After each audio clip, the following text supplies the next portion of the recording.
Hello and thanks for joining us today. If you're not an instrument pilot, you may have looked at an approach procedure and wondered, what is all those code words and heights and numbers and lines, and just wondered, what is all that stuff about? Well, today we are joined by pilot, instructor, and my friend, Mo Holcomb. Mo, thanks for joining us today. Thanks for having me, Tommy. Okay, can you make any sense out of all of those words and numbers and everything that's on those procedures? Well, absolutely, Tommy. I've brought some approach plates with me. I actually blew them up so that we can see them a little better. The approach plate book, is a thick book, sort of like Georgia, Southeast Georgia, Tennessee, Alabama, Florida, I think, has its own. But basically what this is just a road map. Okay. And this road map just shows us basically how to get to the approach procedure for a specific airport. Okay. Now, there's a lot of codes, there's a lot of abbreviations, initials, and stuff like that. Through your instrument training, you'll learn those. Okay. And, today, when we do our flight, we will show you an RNAV approach, how to set it up and go from there. Sounds good. All right, thanks. Well, later on we're going to see one of these approaches actually done in the Super Hawk here behind us on the Garmin 600, the Avidyne, and all of the equipment that's installed in there. Intersection. This one's automatically going to flip. Okay, so we fly the line. Okay, we're at 3,500. And as you can see here, we got 4 different views. So I can view the approach plate just like what we saw earlier.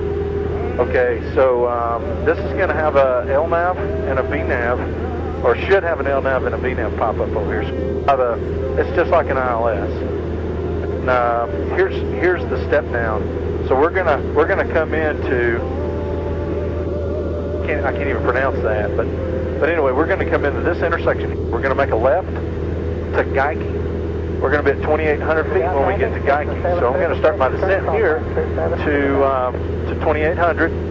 We're going to do a step down. Okay, and then we're going to go over say that key section. Then we should be able to pick up that slope from there. Okay, watch. See, that's giving me the lead off here. Okay, so I'm going to make my turn. The flip.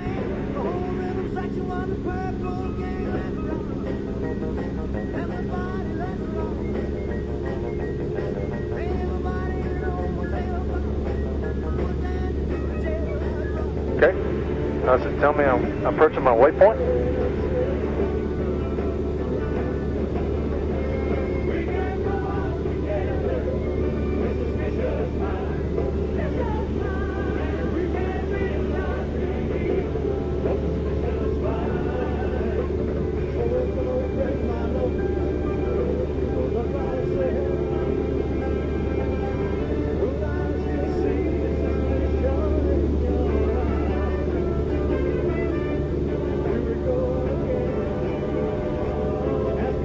Okay, I got my LNAV and VNAV popped up. Okay, so now it's going to work just like a glide slope on an ILS approach.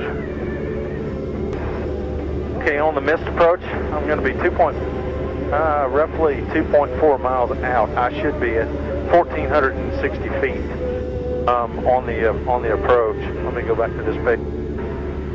We got 1,460 feet now. I have to have a mile visibility on this approach. Now there are some restrictions here. I have to be using the barometric pressure from here, which I did not put in for right now, but we're pretty close, and we have been all day. To 2,300. Notice the glide slope ball coming in. Now I want to keep the ball right here. That means that I'm on the glide slope. So I'm at a zero here, right at the zero. Now I'm going above it. There we go. That's giving us some vertical guidance as well as lateral guidance. So here's our vertical, and here's our lateral. Okay, so what I'm going to be doing is I can't remember the mileage now, but it was I think it was 2.4 miles or 1,460 feet. Missed approach point right here. If we're not out of the clouds by then, we have to go missed approach. Approach procedures in here as well.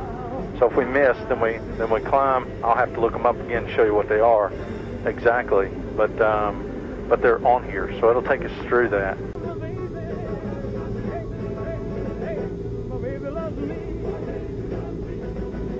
Come on, everybody, and whistle this tune right now.